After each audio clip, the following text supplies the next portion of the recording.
At the twilight's last gleaming, whose broad stripes and bright stars through the perilous fight, o'er the ramparts we watched were so gallantly streaming, and the rockets' red glare, the bombs bursting in air, gave proof through the night that our flag was still there.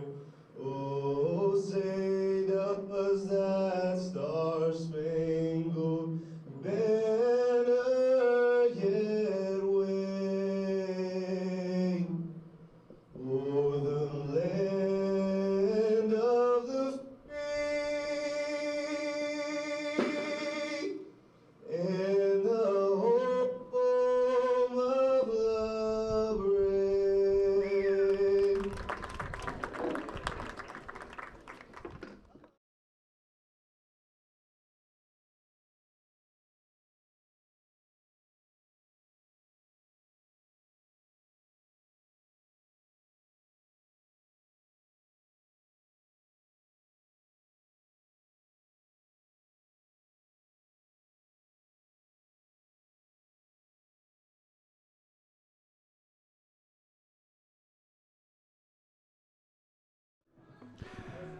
Good afternoon and welcome to high school baseball here on WoodfordSports.com as we get set for the home stretch of the high school baseball season, and the Yellow Jackets taking on longtime and the river rival, the Bearcats of Anderson County. The Bearcats struggling out of Region 8, coming with a record of 1 win, 17 losses. They did lose a ton of players from a year ago with graduation. A lot of young folks in some spots that were occupied a year ago by some seniors. So the Bearcats in a rebuilding year under their head coach, L.W. Barnes. He also played at Anderson County, a multi-sport player for the Bearcats, football, basketball, and baseball. The Yellow Jackets coming in after a loss on Friday afternoon here at home to the Defenders of Bryan Station, a surprising loss, one bad inning according to Coach Paul Patterson. And you look ahead, we're about ready to start with the opening pitch of today's game. And on the mound for the Jackets, Nate Beavers. For the Jackets, the right-hander senior, getting ready to start things. And here with the play-by-play of the first couple innings, Matt Calvert. All right, thank you. I'm going to need my headset turned up there, I think. Okay. Or maybe I can just bring it closer to my mouth. That might work. We've never been accused of being quiet. Neither one of us. I still can't hear. Oh, you can't? Okay, well. Maybe. Ball hit on the ground, and it's going to be thrown away, and it's going to be an error on the very nope, maybe not. It'll be an error and a throw out at second. 2-6 on the putout. Corum to Neff. And that's a tough base running there. Corum really hustling down the line for the Jackets as the catcher to throw the runner out for Anderson County, and that was Tyler Peters. So an error on Neff, who applied the tag with Corum throwing 2-6 on the putout. Hey, Beaver, I still can't. You still can't hear? Still not coming through the headsets. Here. Want to switch? We'll do that. And Is that better? Still not. Still not coming through your headsets? Oh, he likes it loud. Let me turn him up here, Casey. Mason Baker. How's that? Now it's coming through one side. Oh, okay. Mason Baker, there we go. The shortstop for Anderson County with 1 out. Beavers puts it on the corner, and it is a ball. 1 ball and 2 strikes, 1 out. Anderson County here in the top of the first inning from Chandler Field as Nate Beavers tries to throw the inside pitch there, and Mason Baker wouldn't swing on it. So the count evens now at 2 balls and 2 strikes. Casey, you can't please somebody over here. You know, he just He's a tough nut to please, I'm telling you. And Beavers just got his first strikeout of the game. He's Woodford County's strikeout leader on the season by a whole lot. Yeah. He's got something like 62 strikeouts. Or I 61 believe that coming into that was today. that was the number. He had 62. That's right, 62 strikeouts. That'll be 63. And this will be an easy 4-3. And then Woodford County is out of the inning as Bryce Edmondson grounds out to Ben Browning. So at the end of one half of an inning here at Chandler Field, the score is Anderson County nothing, Woodford County coming to bat. And you're listening and watching all the action on WoodfordSports.com. Are you looking for a dependable source for all your printing and promotional needs? Then shop locally and let Versailles Printing help you where no job is too big or too small. Everything from business cards to letterhead are done in a swift professional.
Back to Chandler Field, Mike Calvert along with Darren Douglas as Woodford County goes to work in the bottom of the first inning.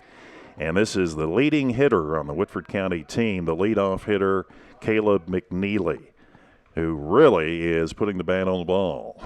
That one is a pitch down the middle for a strike, and that will send it to, I thought it was a ball in a strike. I've got no balls in a strike. It is a ball and a strike now. Timmy Rogers, and the ball hit to second base, and another base hit for McNeely. McNeely has only, Darren, he has only failed to hit in 4 of Woodford County's, how many have they played, 23 games? I don't know. Only 4 out of 23 games has he failed to get a base hit. That's how good he has been. Center fielder Jack Ackerman. Jack Ackerman now up as McNeely reaches first base.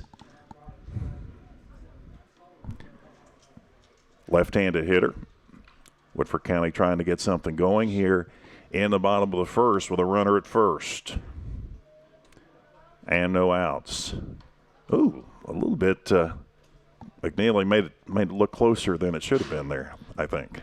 Yeah, well, Getting back to first. Looked like his right foot, which is the lead foot, Kind of slipped. kind of went out from under him as he turned to go back to the bag.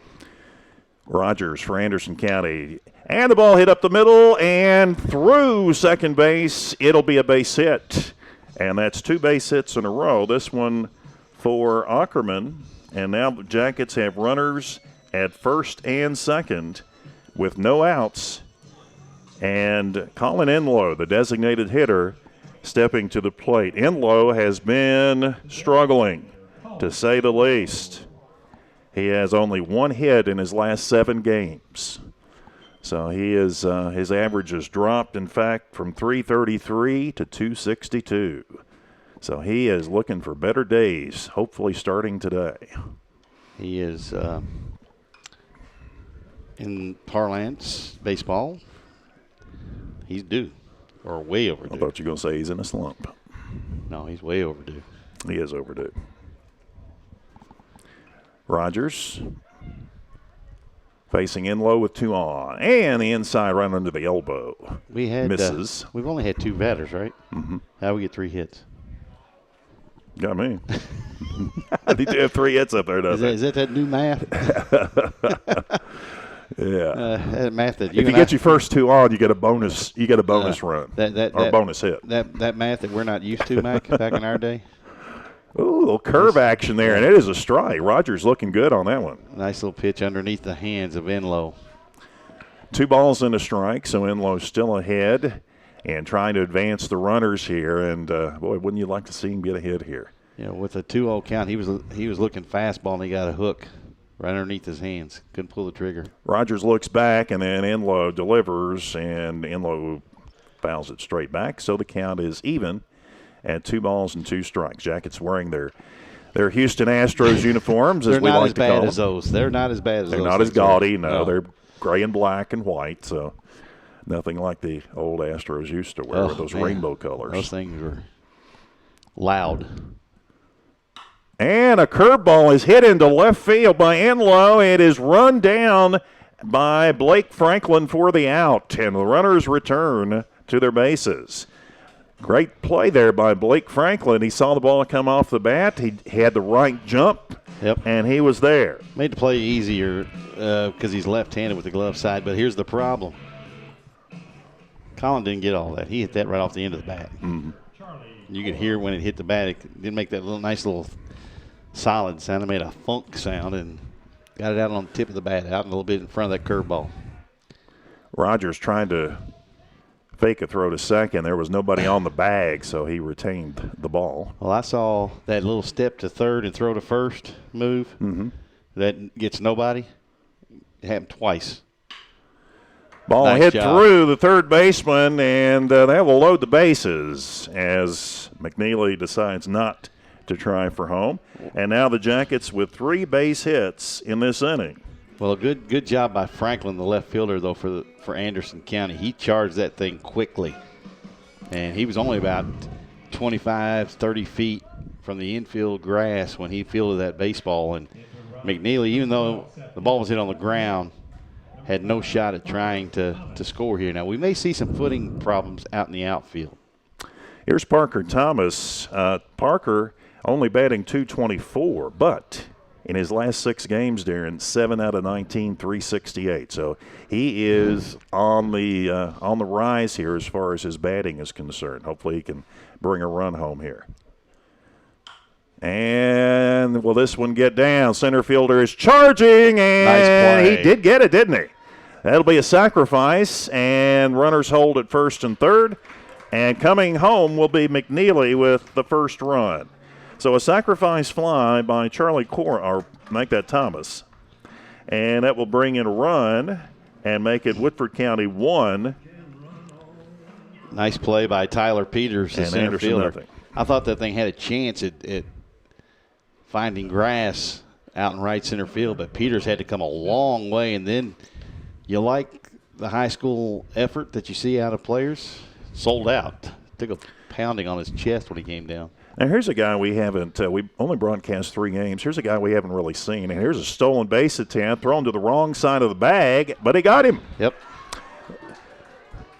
Trying to manufacture some extra runs for Nate Beavers, but a nice throw by Labhart. That was Denton, I believe, running for the catcher. Is that right? I think so. So a throw out at second base, and that will retire the side, but not before Woodford County comes up with 1 run, 3 hits. There was 1 error and 1 man left on base. At the end of a full inning here at Chandler Field, it's Woodford County 1, Anderson County nothing. We'll be back right after this on WoodfordSports.com. My team is made up of guards and forwards, Offense and defense. all working together as a unit. One mission, one goal. But no matter how high we're ranked, No matter what the results, there's one team we'll never beat. The sports medicine team at UK Healthcare. The top sports medicine physicians, surgeons, and athletic trainers you'll find anywhere, you'll find here. when it comes to orthopedic care, I wouldn't send my team anywhere else. My team is made up of guards and forwards, Offense and defense. all working together as a unit. One mission, Hello, this is Joe Gravis with McDonald's Over Sales. And to have a winning team, you gotta have teamwork. To have teamwork, you need a healthy body, and that starts with great nutrition. McDonald's is proud to offer a whole lot of healthy options on our menu, many of which are under 400 calories. And we return Anderson County in the top of the second inning, trailing Woodford County 1-0. And we're going to have the 4, 5, and 6 hitters up for the Bearcats. Braden Labhart is the catcher, the second baseman Connor Wells, and the left fielder Blake Franklin in this inning. Nate Beavers retired the first 3 batters he faced in the opening inning and recorded 1 strikeout. Yeah, I think it's Brendan Labhart. Is it B-R-Y-N? Brendan Labhart? Yeah. Okay. Beavers puts it in the dirt way outside. Corum is there to shield it. 1 ball and 2 strikes. Beavers working quickly. Just tries to nibble at the outside corner of the plate. Missed it. And it will be 2-2. 2-2. Or 2-1, I can't. Yeah, 2-2. And this one is fouled off. he Just got- caught the bat there. Didn't mean to swing. That's an excuse me swing. Dalton Lewis is, let's see, that's late Labhart, 21, not 31. Yeah, Labhart should have pulled the trigger because he got a hanging breaking pitch from Beavers just then. That thing was up about bell time, maybe a little bit above that, and they got away with one. Good Swing pitch. and a miss, and that is another strikeout for Nate Beavers, up to 64 now. Well, that's a great figure in high school, 64 strikeouts. Okay. And how about Here's the this? scary thing: 3 walks. How about this one? A microscopic ERA of 0.34. Yeah, but the 3, the ERA's all well and good, and I like that. But the amazing thing is the 3 walks. Mm-hmm. I mean, that's 21-1 Versus all the strikeouts. Strikeouts to walks. And this one is flied into right field where Flora has no trouble coming up with it. And that's 2 outs and 5 straight retired by Nate Beavers. You think about that. People think, 2-1, 3-1, even 4-1 is really good. How about 21-1 walks, strikeouts to walks? Yeah. That's ridiculous. Yeah, it is. Pitch is inside, but it's a strike, and this is Blake Franklin for Anderson County. Anderson County, as you said, Darren, and you came on the air saying it correctly, they lost a lot from last year, they lost a few more unexpectedly. So this is a rebuilding year for this team. But I tell you what, L.W. Barnes has to be very happy with how his club has competed this year. In 7 of those 17 losses, it was only by 1 run. Yeah. And they played some decent games, and there was a weak swing, and that will count as strike 3. And that is 3 strikeouts for Beavers and 6 straight retired. So in the top of the second inning, no runs, no hits, no errors, and none left for Anderson County. We go to the bottom of the second, and Woodford leads it by a score 1-0 here on WoodfordSports.com. Manner. For Sales Printing can also help you advertise an event with yard signs, banners, and magnetic signs. They even do pins, mugs, t-shirts, jackets, and automobiles. That's For Sales Printing, 422 Lexington Road, or call 859-873-5497. For Sales Printing, your only local full-service printer. Hey, Amy, do you have... Not now. I'm taking a sipcation. A sipcation? Yeah, not a vacation, not a staycation, but a sipcation. Get a McDonald's flavored tea, take a sip, and that perfect sweetness takes you straight to paradise. We should take more sipcations. And nailcations. And spacations. Put it all on the calendar. McDonald's flavored sweet teas take you to paradise. Enjoy a wonderfully refreshing peach or strawberry flavored tea for a hint of sweet fruit flavor. At participating McDonald's. Hello, this is Joe Gravis with McDonald's Over Sales, and we are so lucky to call Versailles, Midway, and Woodford County home. Thanks for your support of McDonald's and all that you do to make Woodford County a great community. Teamwork. All right, we are back at Chandler Field on a cloudy Tuesday afternoon. This is early April weather. Yeah, it's or mid-April, actually. Weather has been kind of dicey here lately after having a beautiful April and getting a lot of games in. Here at the turn to May, we're running into some difficulties getting games completed. Dalton Smither grounds to first. Remember, he was up last inning when Woodford County tried to steal and committed the third out. He runs like his daddy. So Smithers is out as the lead hitter, and this is Alec Neff, who we have not seen this year so far. Had an injury, had a sore arm, missed a couple of weeks as Rogers misses high. Now, did he play football this year? I don't think so. He did, I know, 2 years ago.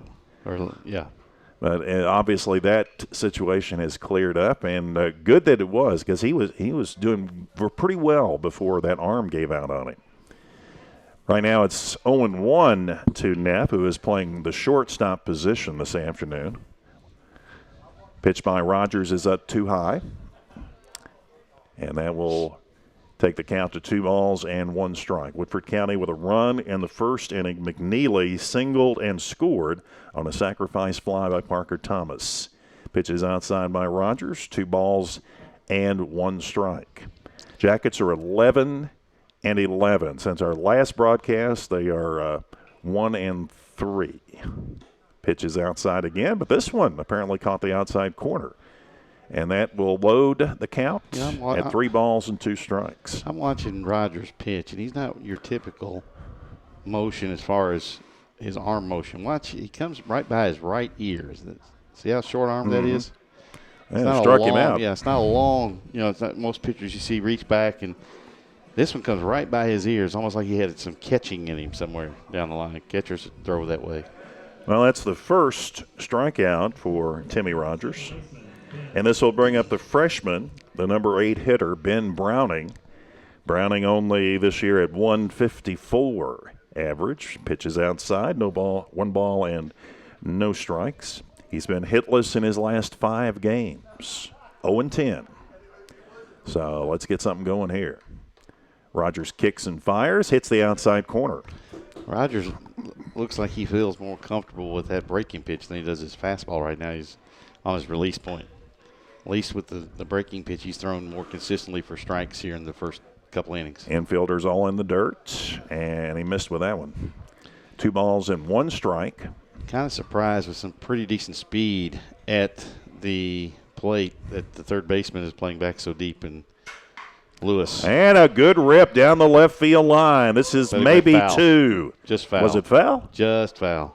Oh, you got to be kidding. Nope, hooked just right at the last minute. I thought I saw that ball fall in fair territory. Here, want mine? I should have used field glasses on that. I didn't. He got such a good rip on that one. That's a shame he didn't get a double on that one. Well, Rogers left that one up. Browning misses high, and now the count is full. 3 balls and 2 strikes. Nobody on. Bottom of the second inning. Woodford County leading 1-0 on 3 hits in the first inning. Rogers kicks and misses, and Browning is on with a walk. Good job of. So with 2 out in the inning, Browning is now on first, and that will bring up the number 9 hitter, Sam Flora, who today is playing right field. He has been Woodford County's center fielder, at least when we've watched him. And now I guess with Alec Neff's return and Dalton Smithers coming back in, the lineup has changed a little bit. Yeah, plus Ackerman can play first, outfield, and pitch, and he's playing center field tonight. So Flora missed, swung through that one, so it'll be no balls and 1 strike. A little bit light turnout in the stands this afternoon, not the usual. It's a little bit chilly out here. Well, and we see some of the blankets out. Hopefully during this broadcast we'll get some updates from Louisville this afternoon. And somebody says, Louisville? What'd you say the temperature was? I don't know. You thought you were looking that up for us. Well, I was trying to, but ball game started and I lost my focus. Sorry. Rogers throws to first and gets the runner Browning back. I don't multitask too well. You don't? No, not at all. Got one thing going at one time. I'm concentrating. That's why I never see him chewing gum when he walks. That's true. Rogers sets and fires. Ooh, got a low strike on that one. Good pitch, I think Flora was a little surprised that one was called a strike. Hit right at the hollow of the knee. That's a good pitcher's pitch on 0-1. So now he's in the hole. No balls, 2 strikes. One runner at first. That's Browning. Catcher setting up on the outside of the plate. Here's the delivery, and it's high. Yeah, it might have been a strike if it had been a little bit lower. Possibly, and Labhart also got up and probably could have obscured the view of the umpire. But Mac, I was going to say hopefully we'll get some updates from Louisville this afternoon. The number 7 ranked Lady Jacket softball team down in Louisville taking on the Valkyries of Sacred Heart. Yeah, and that was a shame. We had 3 games playing last week. Yeah, we had 3 games that we wanted to do last week, and it just didn't work out. No for us. electric, and they won them all. Need to do something so we can broadcast over and actually, that Franklin County game, I say they won them all. They only played, I think, 3 games last week, but they won all 3. They were supposed to play 4 or 5, and the Beast of the East tournament only completed on Friday night because of weather. And swing and a miss, and Rogers is out of the inning, having only faced 4 that time. He had 2 strikeouts. So for Woodford County in the bottom of the 2nd inning, no runs, no hits, no errors, and 1 man left. At the end of 2 complete innings, the score is Woodford County 1, Anderson County nothing. Darren Douglas will be back for third inning action right after this on WoodfordSports.com. Hello, this is Joe Gravitz with McDonald's of Versailles, and we are so lucky to call Versailles Midway in Woodford County home. Thanks for your support of McDonald's and all that you do to make Woodford County a great community.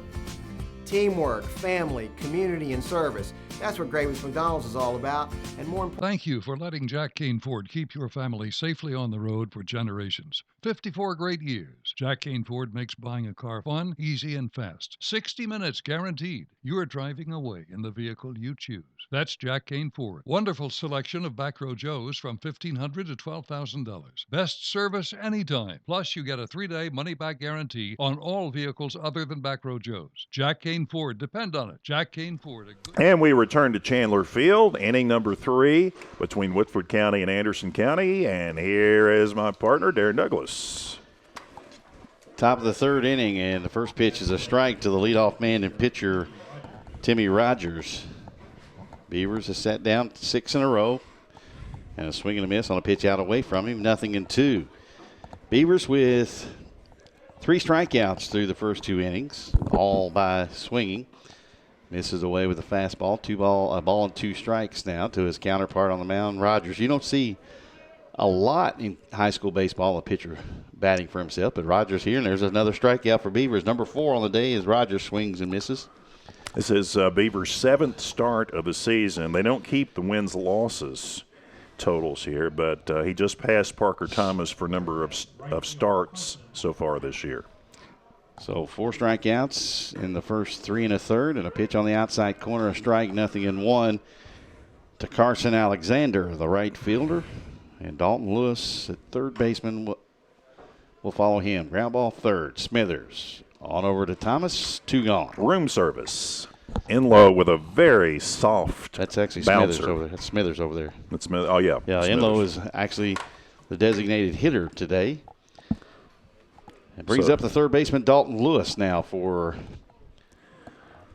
Anderson County. How about that head of hair for Nate Beavers? How long is that going to go? I don't know. He allegedly has a wager going with a teammate, or a classmate, actually, I should say. Ground ball foul. You know what they should have done is they both grow the hair and see who shaves it first. Have you seen former Woodford wrestler Harrison Courtney recently? No. My goodness gracious. So I heard it was a pretty substantial bet. Yeah, it was quite a bit. But Nate I didn't still, have the funds to cover it, evidently. Yeah, I still think it should have been hair versus hair instead of hair versus money.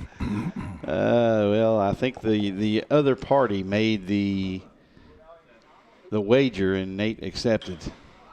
This one lifted down the right field line. It'll be out of play A ball, 0-2 to Dalton Lewis as Beavers looks to set down the Bearcats in order for the third time in 3 innings. Beavers, a brother of Gage Beavers, who caught for the 2012 Kentucky State champions, and couldn't be two different personalities either. Yeah, more different. I tell you what, that was some joyride there. I just couldn't believe the way the Jackets showed such poise in the state tournament. Breaking pitches up, and 2-2 now to the third baseman Lewis. And I still say the reason they won it is because they only had 2 errors the whole tournament. They played. I mean, that's what you got to have great pitching, and then you got to have great defense, and then timely hitting. That's the 3 keys to winning a state tournament. And then shutting out Henderson County in the finals. Who would have thought that? Yeah, this one lifted in the air. Ackerman in towards the infield. Has it.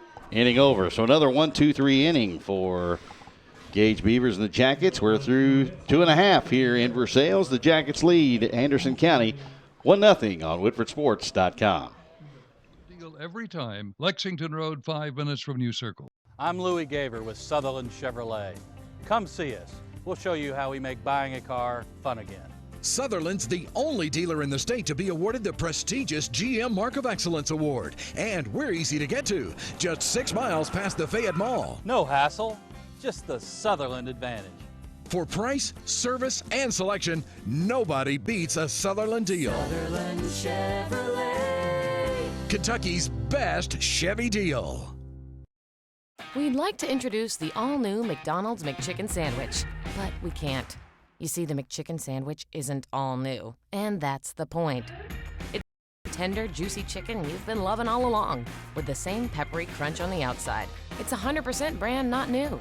The McChicken Sandwich is still the same great price. Just $1. Find it on McDonald's Dollar Menu and more. With meal choices you can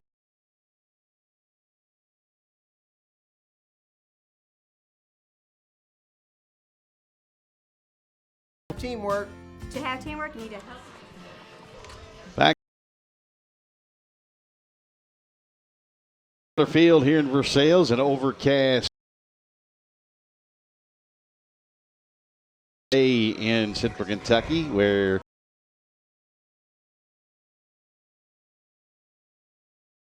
gray clouds rival, and this one you could put on a par, Mac, of Franklin County, Woodford County, as far as rivalries go when it comes to the Jackets.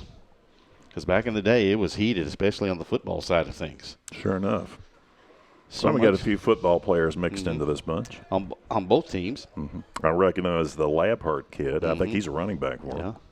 Fouled back by the leadoff man, McNeely, who led off the ball game with a single, came around to score the game's only run back in the first inning. A pitch is high and away, a ball and a strike to McNeely. On deck is Jackson Ackerman, or Jack Ackerman.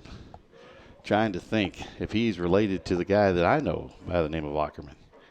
His dad's not Denver, is it, Mike? Do you know? I don't know. Has some of the features of Denver. He's not as broad shoulders as Denver was. Pitch a strike on the outside corner, fastball. Rogers does a nice job of mixing his pitches and going in and out. He's got a pretty good target to throw to back there. Labhart. Labhart, pretty good sized fella. Swing and a miss. A curveball on that one. McNeely retired.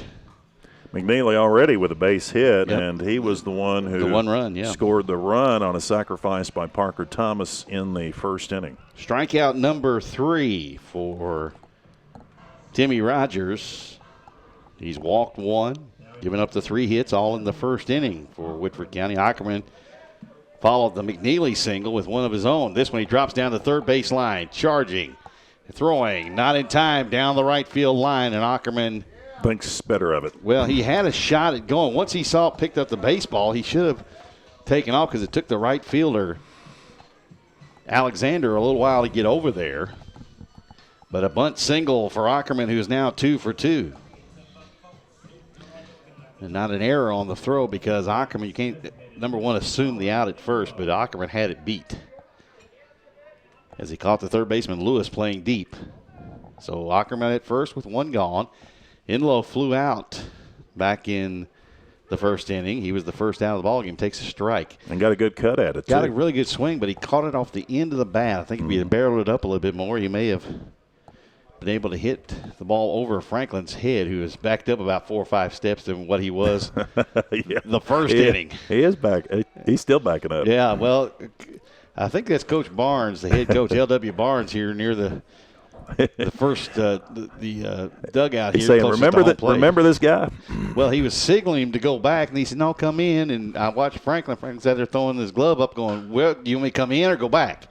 Ground ball third. Lewis throws high. 5-4, but that's it. it. They're going to say he came down on the bag, the out at second of Ackerman. So a fielder's choice for Inlow, who hit it hard, but he hit it right at the third baseman. So Ackerman out 5-4. A better throw.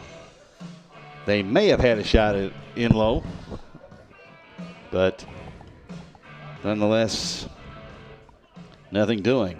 Brings up now the catcher, Charlie Corum. One of the team's best hitters. He's at .319 this year, just a freshman catcher. And Corum singled back in the first inning.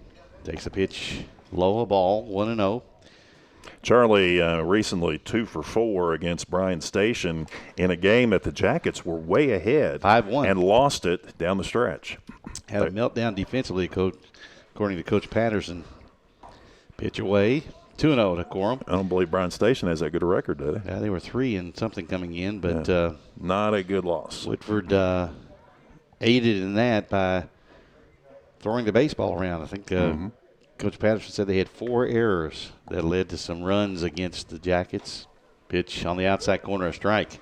Well, we were up 4-0 and 5-1. Then Bryan Station scored 5 runs in the 5th and 1 in the 6th. Yeah, and the 5th inning was the undoing for the Jackets. I think they said 5 runs, and 3 of those 4 errors led directly 2 runs for the Jackets.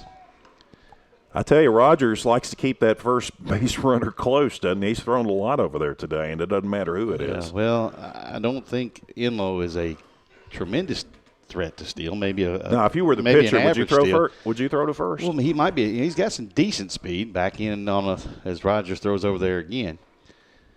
Maybe with a 2-1 count, he's thinking maybe hit and run called by the Jackets, and he's trying to keep Inlow from getting a good break. 2 outs, doesn't want to put him at second where a base hit could score him. Or even third. This one swung on, hit to right field. Inlow cutting around second. Here's the throw to third, and he's dead meat. Nice job of relaying. Well, they had the hit and run on there, Darren. Mason Baker. Trying to stretch it to third. It didn't happen. Well, a nice throw. But Inlow looked like he stumbled coming around second base. So you on the out at third, 9-6-5 for the third out of the inning. And the Jackets get 2 hits, no runs, 1 left. No errors for Anderson County. We're through 3 complete here in Versailles. The Jackets lead 1-0 over Anderson County. Back with more on WoodfordSports.com. And that starts with great nutrition. McDonald's is proud to offer a whole lot of healthy options on our menu, many of which are under 400 calories. Groves McDonald's is also a proud sponsor of Woodford County sports. Thanks a lot. We look forward to seeing you in the restaurant. And go Jackets!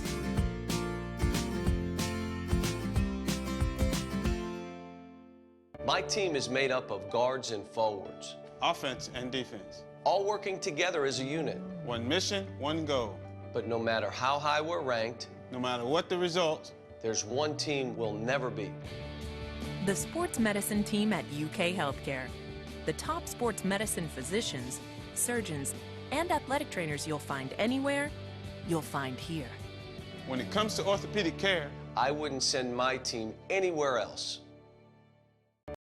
Are you looking for a dependable source for all your printing and promotional needs? Then shop locally and let Versailles Printing help you. In a fast-moving ball game, we're headed to the top of the 4th inning. 1 run, 5 hits, 1 error for Woodford County. No runs, no hits, no errors for Anderson County. Darren, looking ahead at the rest of this week, because it is Derby week, right? Yeah.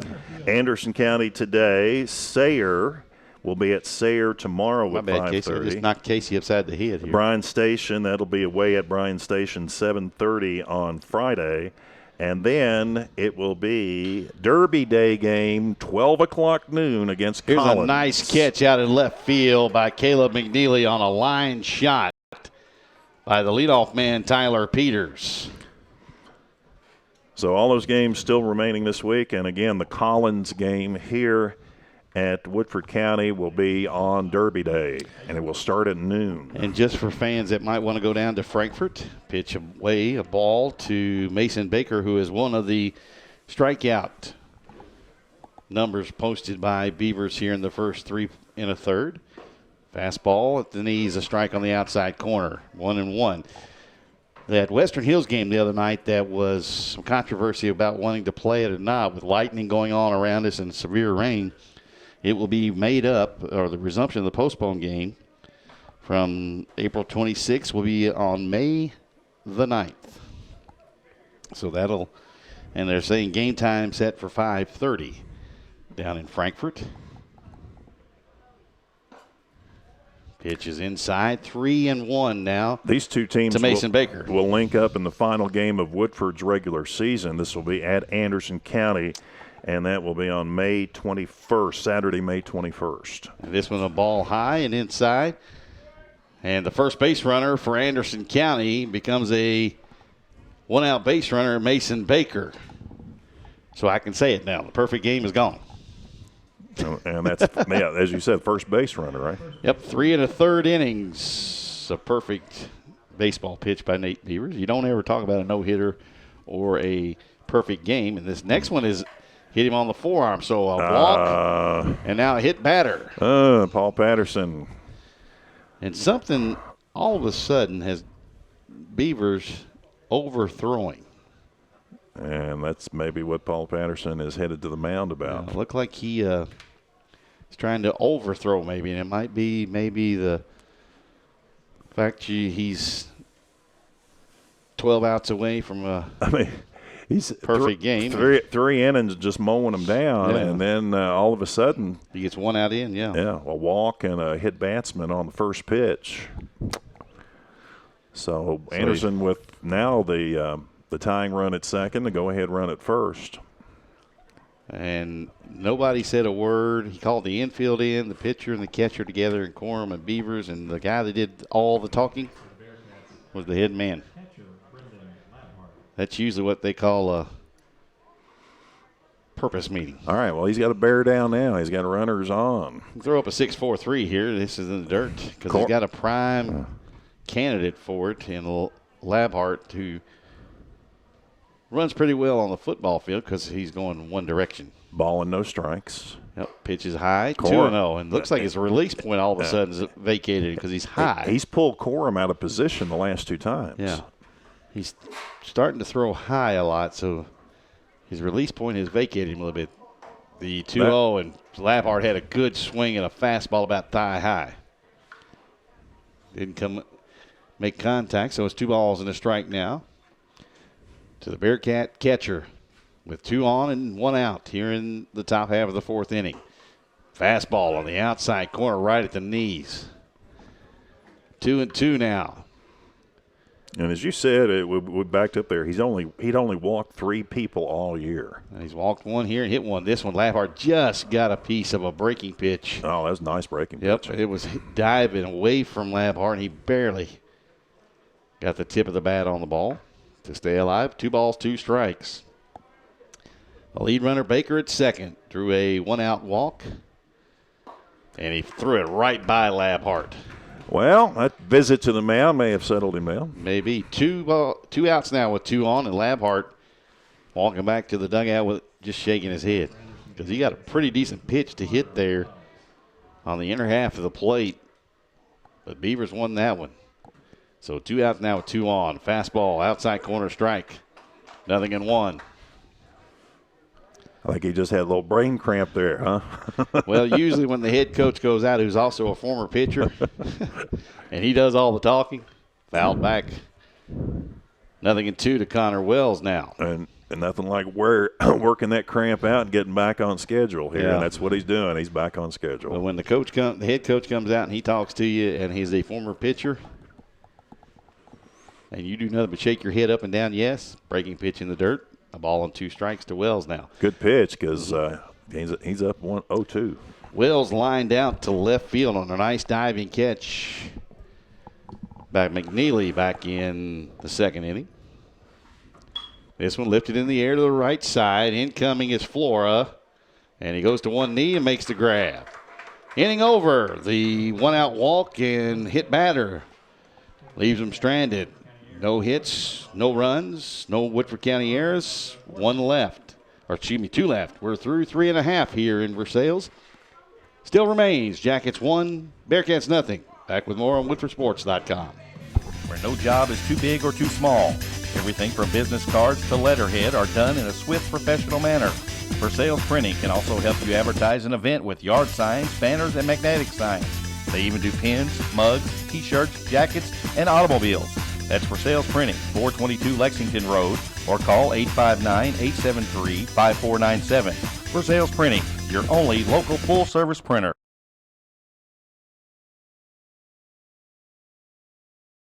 Hey, Amy, do you have... Not now. I'm taking a sipcation. A sipcation? Yeah, not a vacation, not a staycation, but a sipcation. Get a McDonald's flavored tea, take a sip, and that perfect sweetness takes you straight to paradise. We should take more sipcations. And nailcations. And spacations. Put it all on the calendar. McDonald's flavored sweet teas take you to paradise. Enjoy a wonderfully refreshing peach or strawberry flavored tea for a hint of sweet fruit flavor. And participate in McDonald's. Hello, this is Joe Gravitz with McDonald's of Versailles. Rapidly moving ball game here. We're in the bottom of the 4th inning. Jackets lead Anderson County 1-0 as they come to bat here in inning number 4. It'll be 5, 6, and 7. Thomas, Smithers, and Neff to face Timmy Rogers, who's given up 5 hits through his first 3 innings of work. 3 singles in the first plated the Jackets' run, as it was McNeely, Ackerman, and then Corum all singling. And then gave him up 2 hits an inning ago, but Enlow on the hit and run tried to go from first to third on the hit by Corum, thrown out at third, and then to end the inning. So the Jackets with the 1 run sticking up through 3 innings so far, or excuse me, 3.5 innings. Pitch down low. 2-0 to Thomas, who had a sacrifice fly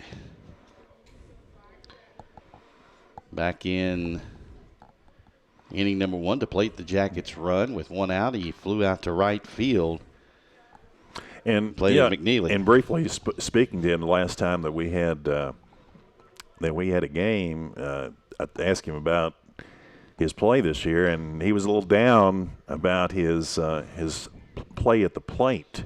He was okay with the pitching, but he really was saying, I got to get it going at the plate.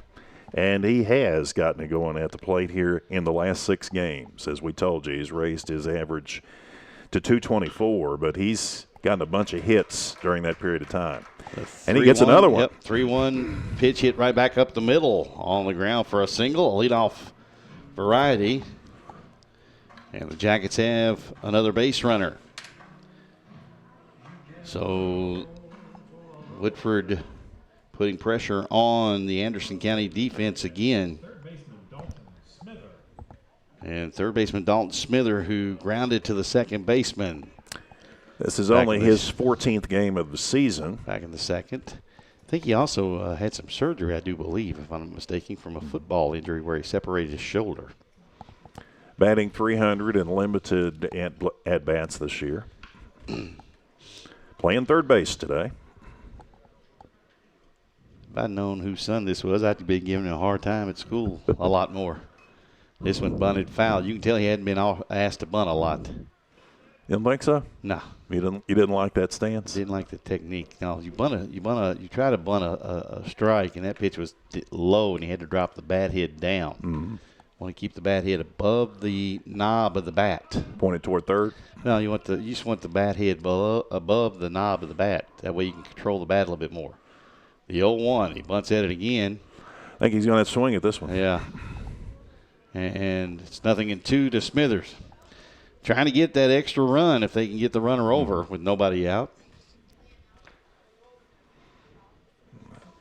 I don't think he'll shorten his And somebody would swing ask on you, this one. why would you have a guy who probably never been asked to bunt in his career to bunt? This one fouled off to the right, out of play. Okay, you answer that question. I answer that question. Well, I had a grandfather who said, everybody ought to know how to bunt. Doesn't matter how much money you make or how less money you make, you need to learn how to bunt. Because everybody can. I mean, there's all 9 positions. Yep. I mean, it could come up in any spot in the lineup. I tell you what, the most amazing thing was I remember going to a Cincinnati Reds game many, many years ago. It tells you how many years ago the Big Red Machine was playing. Well, guess who they asked to bunt in a game? Pete Rose? Well, Pete would bunt. No. Johnny Bench? Johnny Bench. How about that, huh? Throw to first back. He didn't get the job done, so guess what? He said, I'll just park one in the left field bleachers, and sure enough he did. Whatever he wanted. Yeah. One of the nicest guys you'll ever meet. Johnny Bench, Hall of Famer. Swing and a miss, strike 3. That looked like it had a little tail on it. Had a little giddy up on it, too, up high. Strikeout number 4 for Rogers. And he'll deal now with Alec Neff, and Neff was a strikeout victim back in his first at-bat in the second inning. Neff is also in his 14th game, just like Smithers. He's had some injury problems just a couple of weeks. Hasn't had a base hit upon his return. He came back against Franklin County. Is 0 for 2. Reagan pitch a strike on the outside corner to Neff.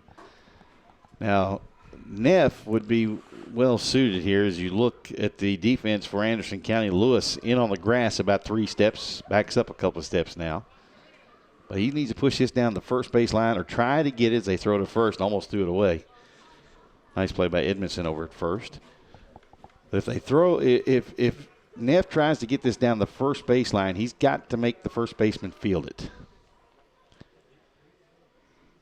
And Thomas has to read the ball off the bat and make sure it gets on the ground. Third baseman on the grass. Yeah, he's backed up. He's been in about 3 or 4 steps.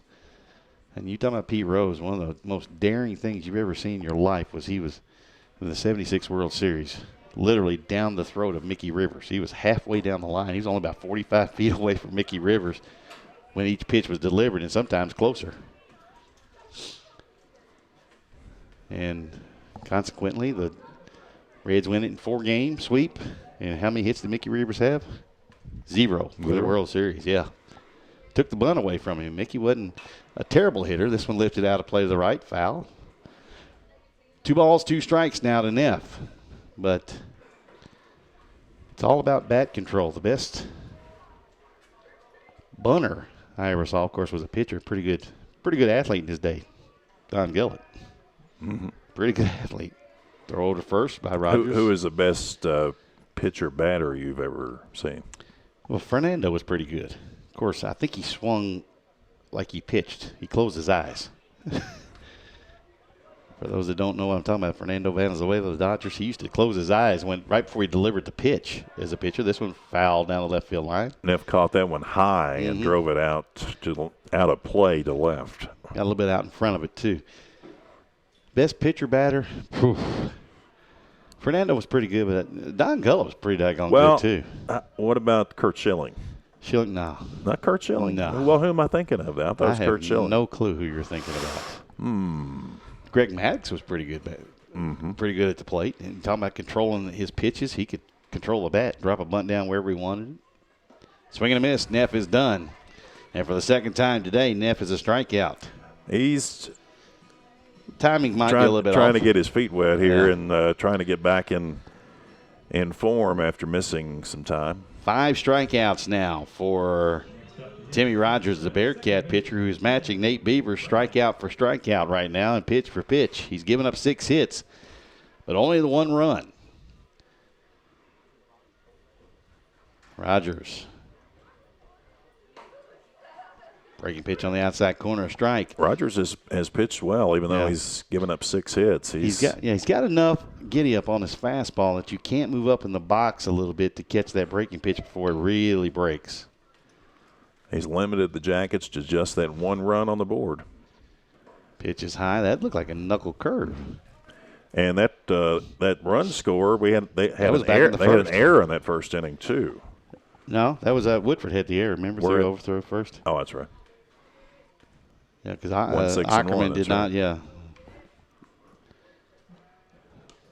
Throw over again, and people say, well, there's not a very big lead over there at first. Why would he keep throwing over? Two reasons. Number one, to slow the running game down. He doesn't want Woodford hitting and running a lot.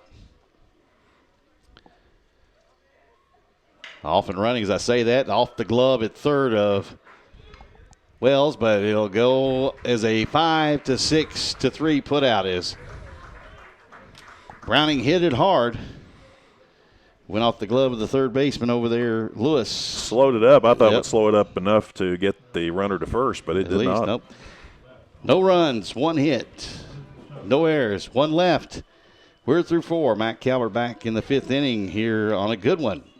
On a cool but yet very comfortable day in Central Kentucky on WoodfordSports.com. And we are so lucky to call Versailles, Midway, and Woodford County home.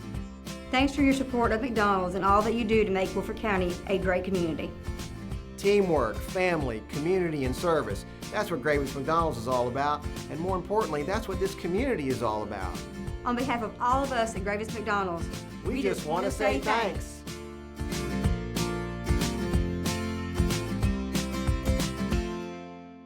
Thank you for letting Jack Kane Ford keep your family safely on the road for generations. 54 great years. Jack Kane Ford makes buying a car fun, easy, and fast. 60 minutes guaranteed. You are driving away in the vehicle you choose. That's Jack Kane Ford. Wonderful selection of back row Joes from $1,500 to $12,000. Best service anytime. Plus, you get a 3-day money-back guarantee on all vehicles other than back row Joes. Jack Kane Ford. Depend on it. Jack Kane Ford. A good deal every 4 innings through the books, and Nate Beavers set to go round number 5 with the Bearcats of Anderson County.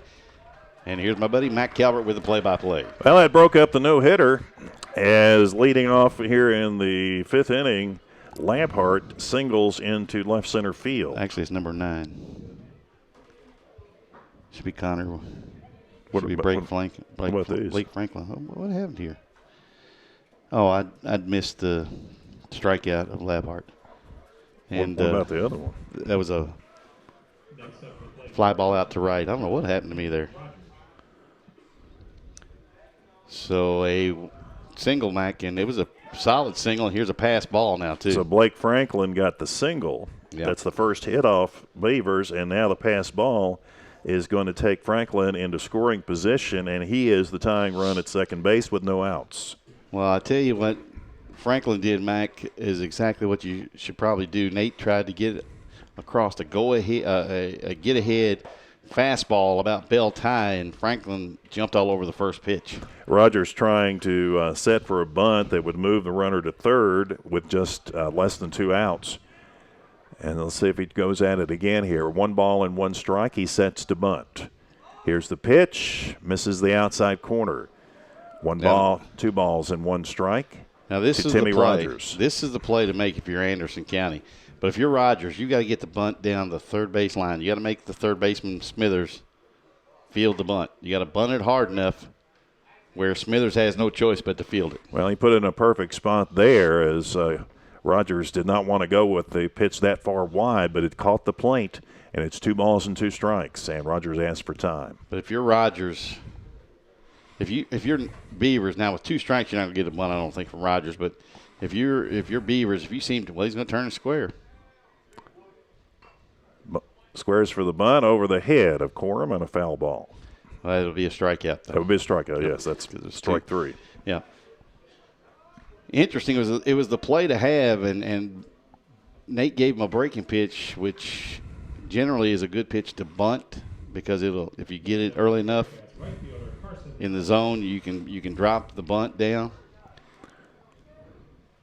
Okay, this is Carson Alexander, to the number 8 hitter, and he lifts it into right field. Will the runner go? Here he comes, and Corum is blocking the plate, but it's too wide for Corum, and we have the tying run across the plate. That's Blake Franklin on the single by Carson Alexander.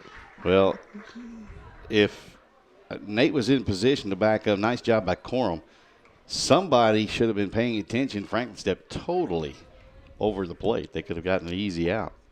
So game tied now. Only the second hit for Anderson County in this game, and both have come in this inning. As through 4 innings, Beavers had thrown a no-hitter. Well, right now Anderson being a little bit more carefree. No, aggressive at the plate. That's what I was going to say. Well, I call it carefree. Get up there and be aggressive. Ooh. That's being carefree. You got 4 seniors on this roster for Anderson County. That was about a half swing there, and he took it down the left field line out of play. Dalton Lewis, the number 9 batter, he's 0 for 1 today, flew out to center field in the 3rd inning. No balls and 2 strikes. Beavers ahead and throws, and it just misses on the outside. Good pitch from Nate there. Ball and 2 strikes. Tying run or go-ahead run is at second base.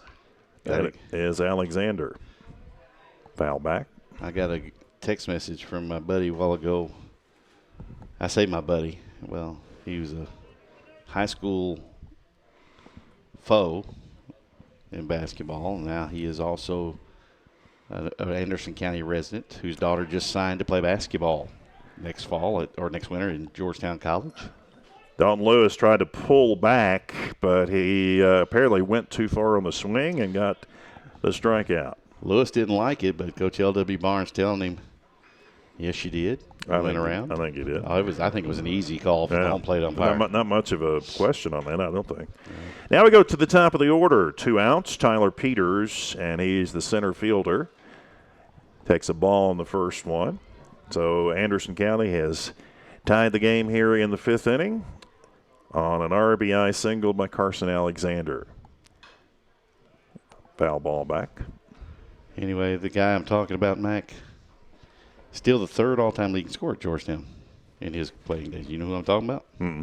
What about the nickname of Tree? Does that help any? Tree Rollins? No. Keith Curran. He's watching via his iPhone, he says. I told him I didn't know he knew how to work that kind of equipment. I better be careful. I'll get a message from him here in a minute. 2 balls and a strike to Tyler Peters. Tree, one of my favorite all-time guys I played ball against. Despite the fact he broke my nose twice in consecutive years. 3 balls and a strike. Beaver, that ball is fouled into the catcher's mitten back out. So count goes full to Tyler Peters, who today is 0 for 2. He reached on an error in the 1st inning, and he flew out to left field in the 4th inning. You know, I think I'd say Connor Wells was the guy that flew out, made that line drive, that diving catch by McNeely, but it was actually Peters leading off back in the 4th inning. Good pitch is right there. Good pitch. He froze Peters on that pitch, and Peters, all he could do is look at it. Peters was guessing fastball, and guessing curve, and he got the fastball in the outer half. So for Anderson County, in an eventful 5th inning, they get the tying run. They get 2 hits, the first 2 hits they have had today, no errors. And as far as men left on base, that would be 1. So at the end of 4.5 innings of play going to the bottom of the 5th, the score is tied. Anderson County 1, Woodford County 1. You're watching all the action on WoodfordSports.com. Time, Lexington Road, 5 minutes from New Circle. I'm Louis Gaver with Sutherland Chevrolet. Come see us. We'll show you how we make buying a car fun again. Sutherland's the only dealer in the state to be awarded the prestigious GM Mark of Excellence Award. And we're easy to get to, just 6 miles past the Fayette Mall. No hassle, just the Sutherland advantage. For price, service, and selection, nobody beats a Sutherland deal. Sutherland Chevrolet. Kentucky's best Chevy deal. We'd like to introduce the all-new McDonald's McChicken Sandwich, but we can't. You see, the McChicken Sandwich isn't all new, and that's the point. It's the same tender, juicy chicken you've been loving all along, with the same peppery crunch on the outside. It's 100% brand not new. The McChicken Sandwich is still the same great price, too, just $1. Find it on McDonald's Dollar Menu and more.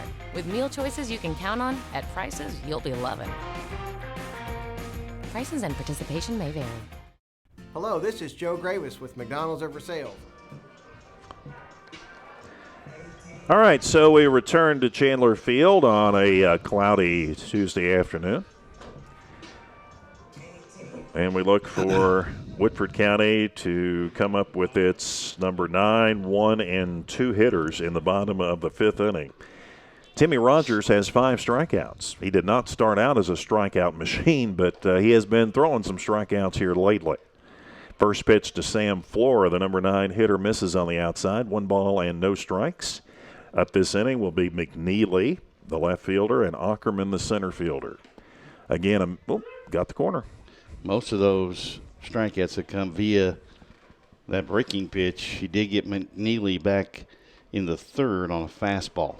Flora batting .219, but he's .333 in his last 4 games. That's a strike. Flora guessing now. He was guessing breaking pitch, and he got a fastball on the outside corner. 1 ball and 2 strikes to the Woodford County right fielder. Worst thing you can do as a hitter is to start guessing what pitcher's getting ready to throw you. He started after that one, then pulled back. 2 balls and 2 strikes. He wanted to step into that one. You know, we talking about how young Anderson County is, Mac. In their starting lineup today, they have 5 sophomores, 2 juniors and 2 seniors. And Rogers blows that by, and Flora is strikeout victim number 6 of Timmy Rogers. You know, the 2 seniors are in the middle of the diamond, and Baker and Wells for the Bearcats. The juniors are on the hot corner, and Dalton Lewis and Brendan Labhart behind the plate, and 2 of the most precious and active parts of the diamond. Then we go to the top of the order with 1 out. McNeely and Ackerman, 2 of the hottest hitters on this team. McNeely 1 for 2 today. Singled and scored in the 1st inning, the only run, and struck out in the 3rd inning. Tried to get a fastball on the inner half, and you saw McNeely pull his arms in and try to get the barrel of the bat to the ball. Just didn't do it quick enough. There's that breaking pitch again.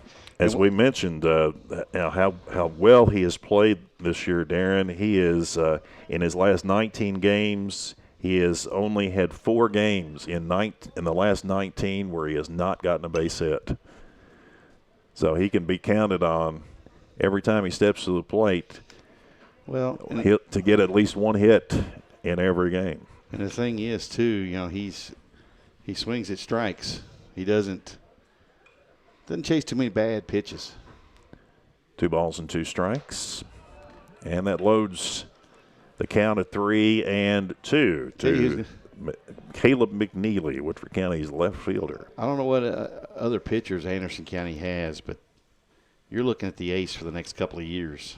He does look pretty good, doesn't he? He's only a sophomore. This one is flied back and foul. Yeah, he is only a sophomore. And he's, what do you say, about 6'2", 6'3"? He's good size. Yeah, 6'2", 6'3", good maybe. size. And, you know, he's got a pretty good foundation with those feet there. That kind of size on the mound is kind of intimidating. Yeah. Good pitch. He blew that one by McNeely, and that's really good pitch. He has struck out McNeely twice today. And that is strikeout number 7. McNeely looked like he was looking for a breaking pitch, and he got the fastball on the outer half of the plate. So it'll be Jack Ackerman, Woodford County's last chance here in the bottom of the 5th inning. 1-1. Anderson tied it in the top of this inning. Ackerman, the left-handed hitter. Nobody on. And he smacks a high pitch to second base, and it is swiped by Connor Wells. Nice play. Got his glove up there, and I was hoping it would have enough lift, but it didn't. And so Woodford is gone 1-2-3 in this 5th inning. Yes. And so the score at the end of 5 complete innings is Woodford County 1, Anderson County 1. We'll be back with Darren Douglas's call of the 6th inning right after this on WoodfordSports.com. To have a winning team, you got to have teamwork. To have teamwork, you need a healthy body, and that starts with great nutrition. McDonald's is proud to offer a whole lot of healthy options on our menu, many of which are under 400 calories. Gravis McDonald's is also a proud sponsor of Woodford County sports. Thanks a lot. We look forward to seeing you in the restaurant. And Go Jackets!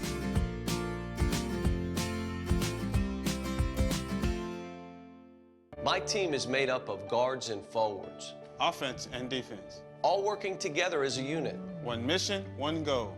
But no matter how high we're ranked, No matter what the results, there's one team we'll never beat. The sports medicine team at UK Healthcare.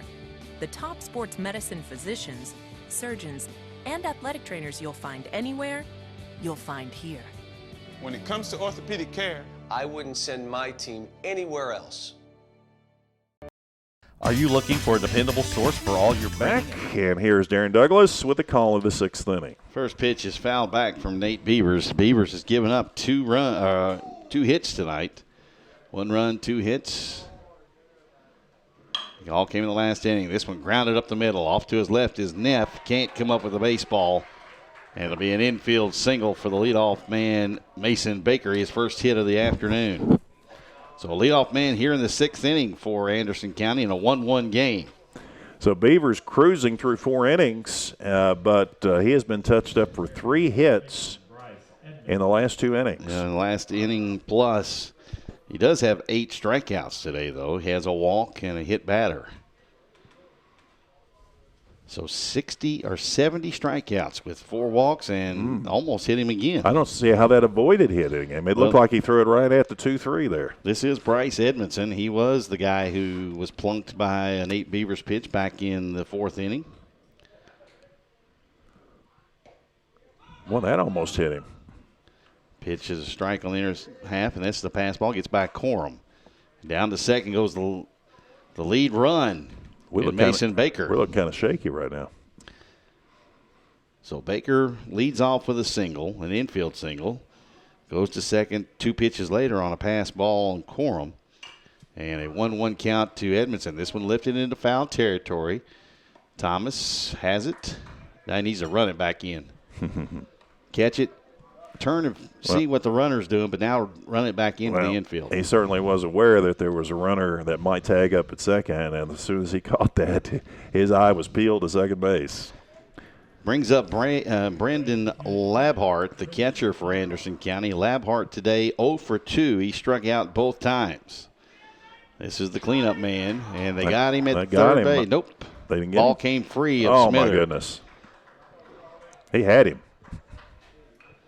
That was an out. That was an out. Yep. So now the go-ahead run at third base, 90 feet away for Labhart. And if you're Beavers, this is the guy you want to not mess around with. Ground ball right side. Fielder's choice. Browning has it, and Anderson County leads 2-1. Got to pitch up a little bit, and Labhart was able to get a bat on it and push the ball to the right side to Browning, and the go-ahead run. Anderson County leads 2-1. Didn't see what happened. Did they have Baker picked off and he just go to third, or? No, He went to third and call strike on Wells, and now I didn't see the ball strike. come loose. I thought we had a throw out there. Came out right at the last minute. 0-2. Wells ground ball left side. Smithers has it. Over to Thomas, inning over, but it comes after Anderson County takes the lead. They get a leadoff single from Baker. Goes to second on a pass ball, gets to third. Should have been out on a steal of third, and then scores on the sacrifice. Ground out by Labhart. After 5.5 innings here in Versailles, Anderson County now leads 2-1 over Woodford County on WoodfordSports.com. Needs and shop locally and let Versailles Printing help you where no job is too big or too small. Everything from business cards to letterhead are done in a swift, professional manner. Versailles Printing can also help you advertise an event with yard signs, banners, and magnetic signs.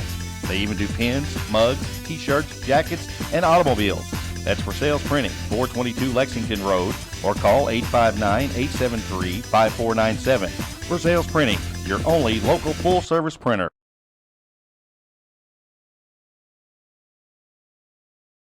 Hey, Amy, do you have... Not now. I'm taking a sipcation. A sipcation? Yeah, not a vacation, not a staycation, but a sipcation.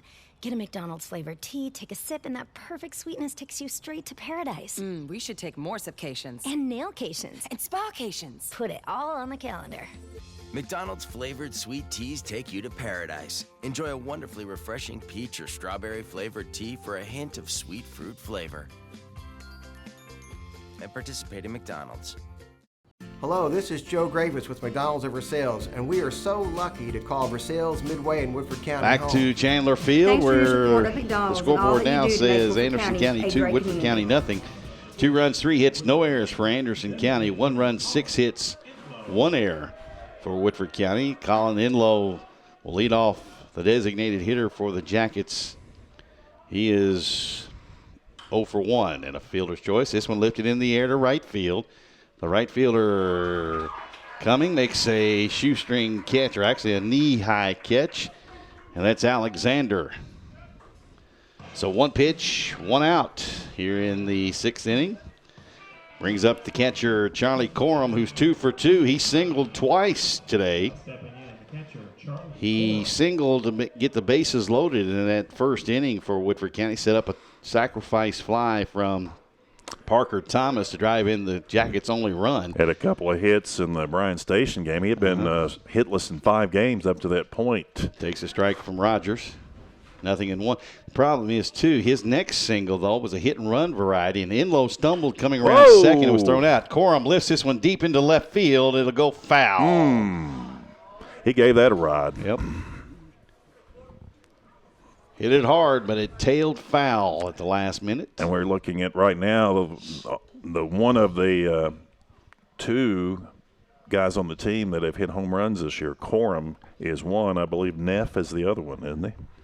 I think it was Enlow. Was it Enlow? Yeah, I think it was Enlow, but that was back early in the season. No, it was Neff. It was Neff? Mm-hmm. Enlow hadn't hit one? Mm-mm. Okay. Sorry. Apologize. I should have known you were right. Usually when you say something like that, you've already researched it. I don't know why.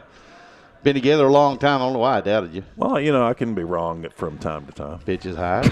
Ball and 2 strikes. Now, when it comes to football stats, the guy's got a book that a notebook of stats from Woodford County history in football that rivals the book War and Peace. You think so? Oh, yeah. 2 and 2. Missed upstairs is Rogers. I did a lot of research when I was working for the Woodford Sun. Well, back in the day. Doesn't seem like we've been together 30 years, but we have. 31 in the fall. Can you believe that?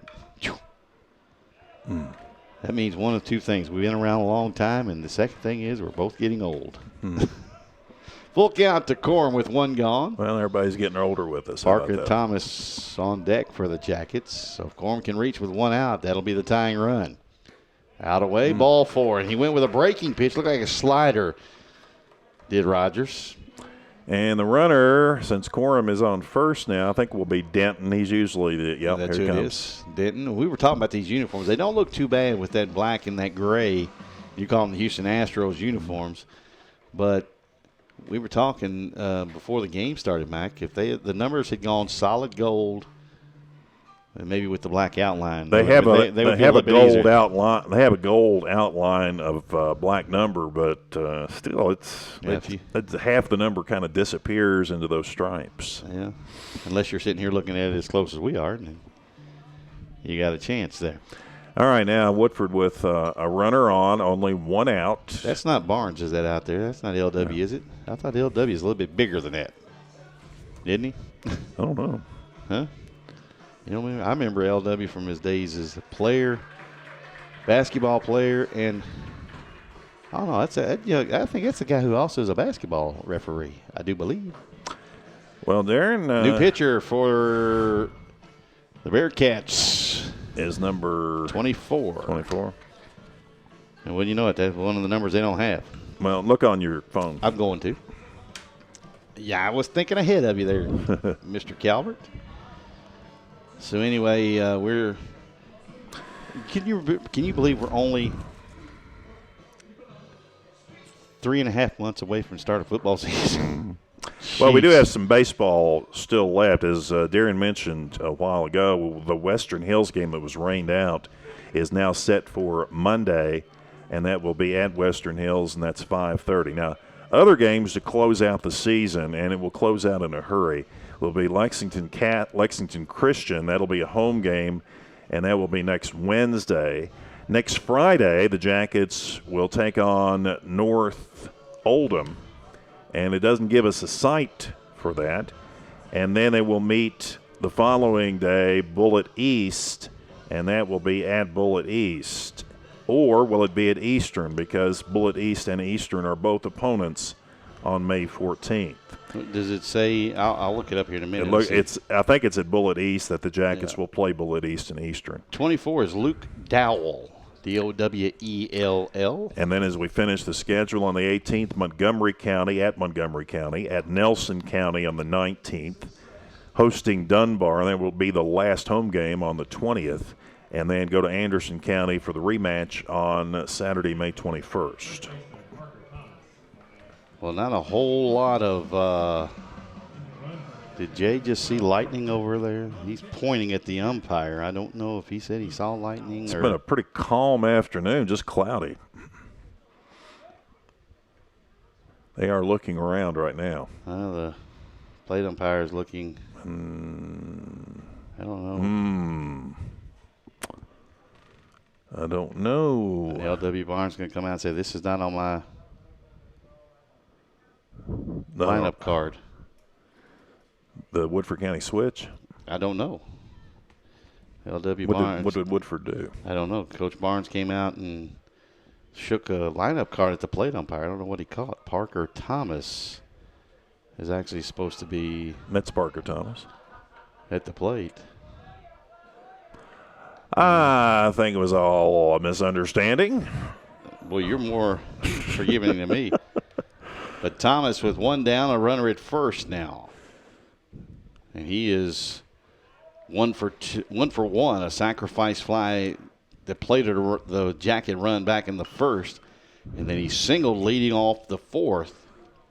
So Barnes, he died there. So Coach Barnes trying with a fresh arm here to nail down the victory, but with Dowell, I don't know whether I would pull Rogers from the game or not. They do have a high school pitch count of 85 per week. 85 no per game. 85 okay. 85 pitches in a game, I think, is what the limit is for the high school teams. This one hit into center field. Back is Peters. Still chasing. Can't get it. Denton on his way around. He'll stop at third as Thomas with a one-out double, and here's a chance for the Jackets to get even. Denton had to hold up almost at second base to make sure Peters didn't make the diving catch out in right center field. Great effort by the Bearcats center fielder. I thought he got closer than I thought he would. You know what? I don't think Parker Thomas needs to worry about his offense anymore. Well, he's starting to see the baseball, and usually when you get into a streak that Thomas is on now, the baseball looks as big as a beach ball coming in there. He's had a really nice game today and drove in the only run. So a one-out double. Smithers into center field. Peter slips. Denton charges. Tags, and he's going to be held at third by the third base coach. So Smither hit it on the nose, but a line drive right at the center fielder, Peters. We need something out of Neff, who has not struck out twice against had a hit Rogers. since he's returned to action. He was hitting well. He was doing very well until he got hurt from the plate. Yeah. Well, I'll tell you, very gutsy play from LW Barnes in the defense for Anderson County. They pulled the infield all in on the grass. They throw back and they got him. My goodness. Parker Thomas went to sleep, and they snuck the shortstop Baker in behind him to pick him off. A line drive out, hit by Smithers hard, but right at the center fielder Peters, and then a pickoff. So second and third with one out, and we get nothing. Yep. The out goes 2-6. Jackets get a couple of hits. No runs. No errors. There was one left. And after 6 complete, Anderson County leads 2-1. Back with the 7th inning, Matt Calvert here in Versailles on WoodfordSports.com. Work, family, community, and service. That's what Gravy's McDonald's is all about. And more importantly, that's what this community is all about. On behalf of all of us at Gravy's McDonald's, We just want to say thanks.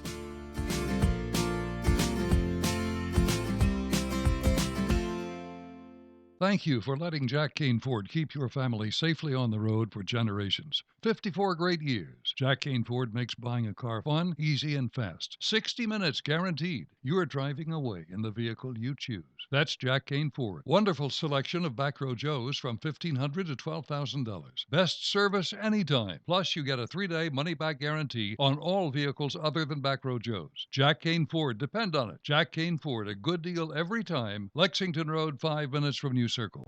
I'm Louis Gaver with Sutherland Chevrolet. Come see us. Back to action we come, and we've already had a pitch. It's fouled back, and Matt Calvert. Hitters 6, 7, and 8 to start the top of the 7th for Anderson County, who leads it by a score to 2-1. And Blake Franklin, the number 6 hitter at the plate. He has gone 1 and 2 today. Now 1 and 3, 1 for 3. He had a single and scored in the 5th inning. He struck out to Beavers in the 2nd inning.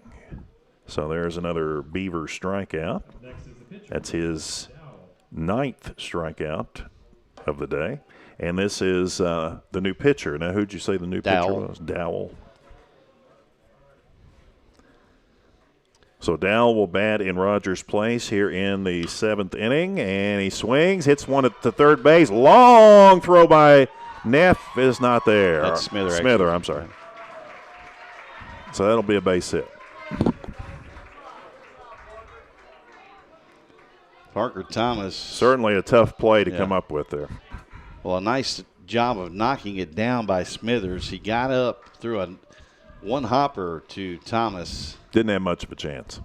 Actually, I think if Thomas comes up with it, they got him. You think so? Yeah. I mean, he did all he could to get the ball there. Yeah.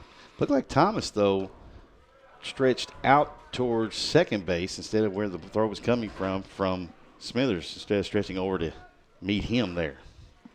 We've seen Enlow and Smithers make some really outstanding plays on that corner. Well, that one he made, Enlow made last week against Franklin County was unbelievable. Scott County, excuse me. He was behind the bag when he threw that one to first base and threw him out.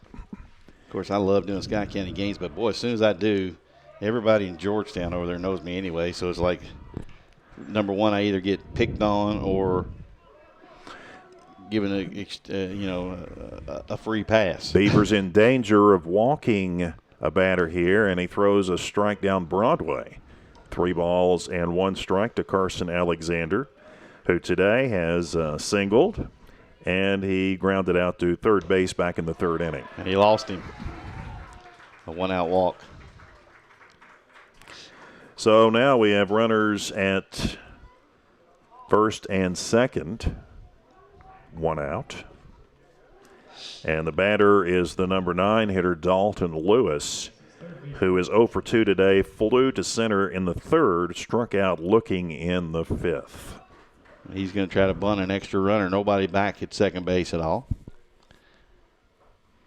Like Neff may have been trying to sneak in behind, but was a little slow coming in.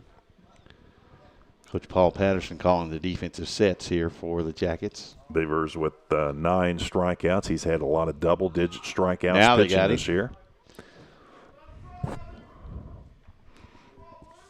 In fact, Beavers last game, he had 9 strikeouts in the 13-0 victory, his latest outing against Frankfort. Somebody from the Anderson County crowd said he can't run in front of me. As long as he doesn't impede the progress of the runner back to the bag.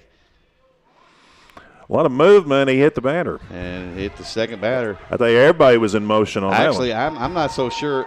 But I'm not so sure he didn't offer it the ball. He said it hit him in his arm. Doesn't matter if it hit him in his arm, his foot, or whatever. If he offered it the pitch with the bat, it can hit him, and now it's a strike. Coach Paul Patterson going to ask So what are they going to call?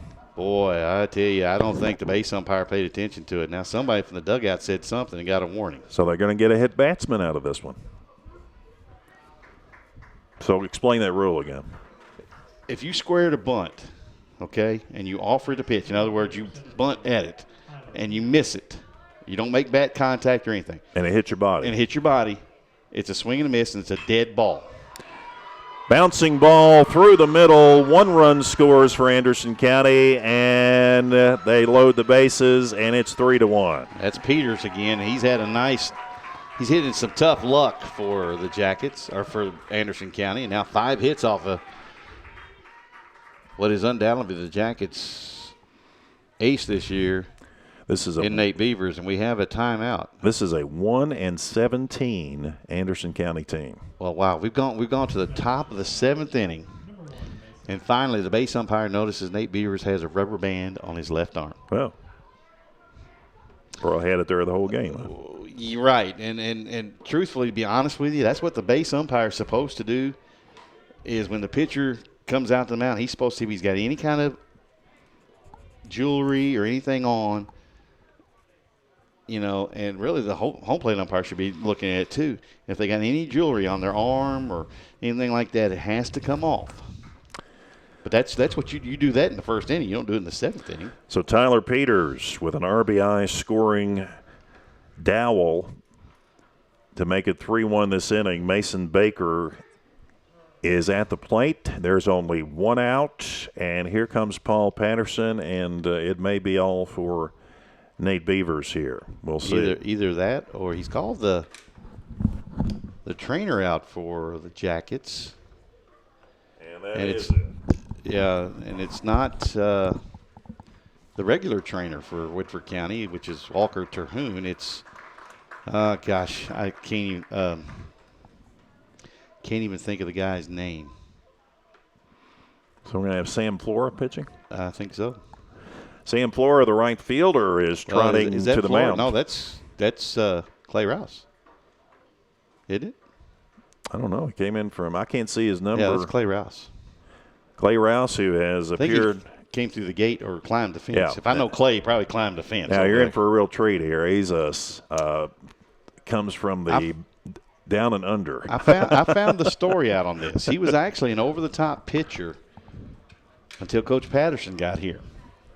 And Coach Patterson didn't like his motion and the way he was delivering the ball and said, you might be better suited if you become a sidearm pitcher. So Clay said, I'll try anything. You know, that's the Rouse boys. Steele and Clay, both similar personalities. So Clay said, I'll try it. And he's found a very comfortable release point. And as you can tell just by him warming up, he has tremendous movement on his ball when he's where he's coming from down there. And to be honest with you, it looks like it's a whole lot harder on your arm and shoulder. Shouldn't be. It's a lot easier on your arm and shoulder. I kind of compared it to softball. He's coming from similar, yeah, and dropping the arm. You're right. It's a lot similar to that. Certainly would take less toll. Now, this guy obviously has a lot of. Paul Patterson has a lot of confidence in him. He's appeared now in the most games of the season, even though he hasn't pitched a lot of innings. He's pitched about 11 innings. He has appeared in more games than any Woodford County pitcher. And it doesn't take him long to get loosened up. Remember they used to call Pedro Bourbon the rubber arm? Mm-hmm. Louis Tiant used to be kind of that way too. Yeah, but Louis, you couldn't tell if he was coming over the top or 3/4 because herky jerky motion he gave, and he was saw him the other day. Matter of fact, when they had that game in Cuba, he was down there and a menacing face looking in at the plate. He had that Fu Manchu looking mustache, and he was about as wide as he was tall. He was only, 5'10"? Mm-hmm.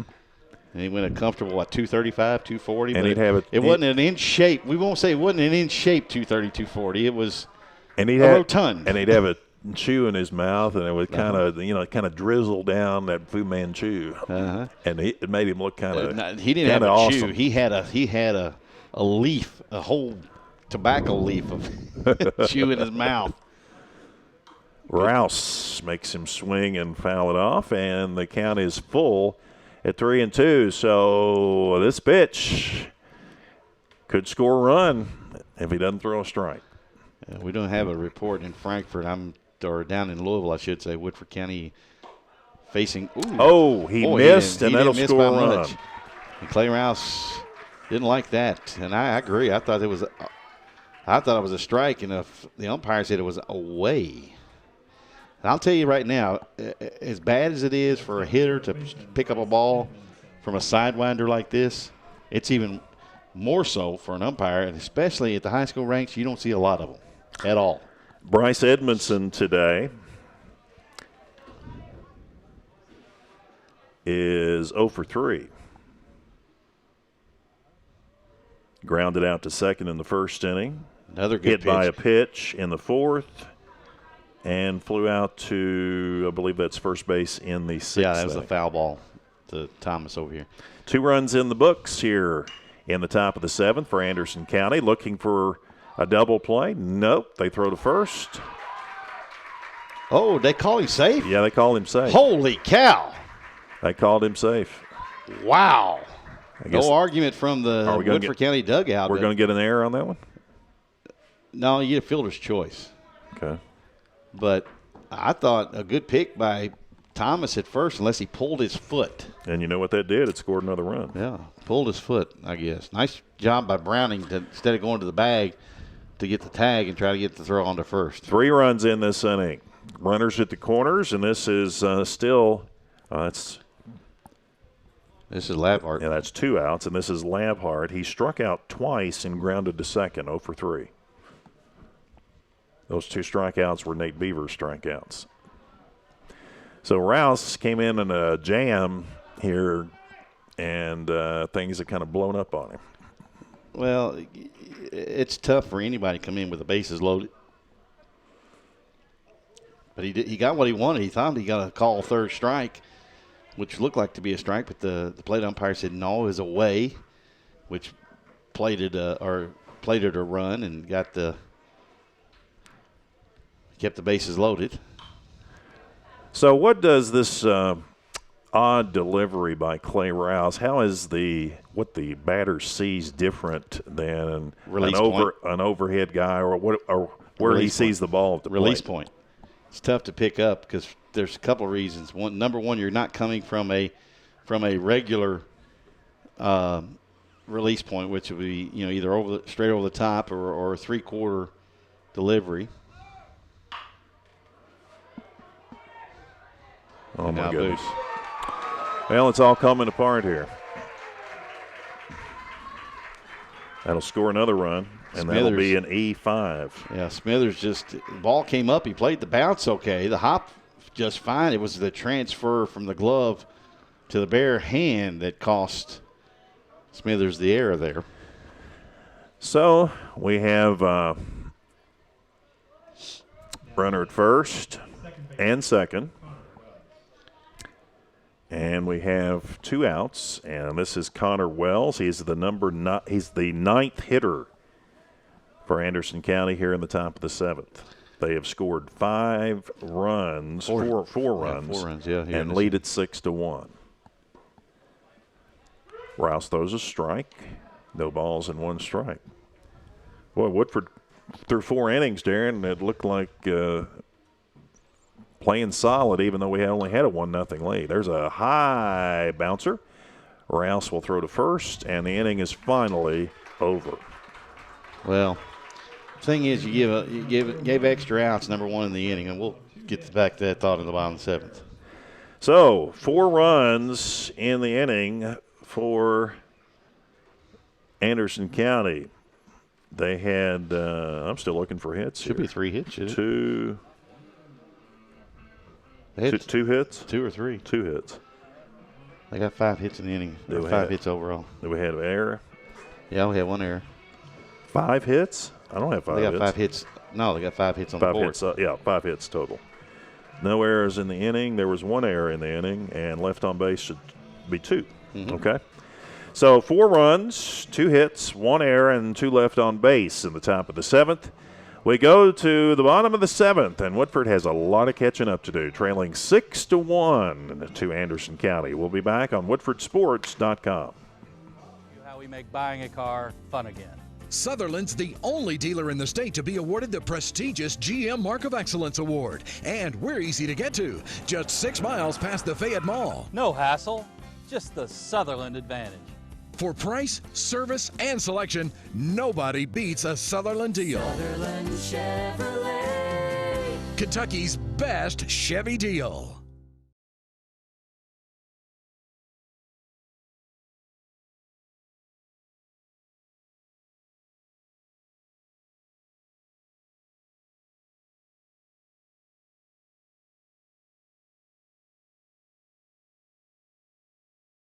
Okay, we come back to the bottom of the 7th. It'll be 7, 8, and 9 hitters for Woodford County, trailing Anderson County 6-1. And into this next spot in the order at the number 7 batter is going to be Josh Hall.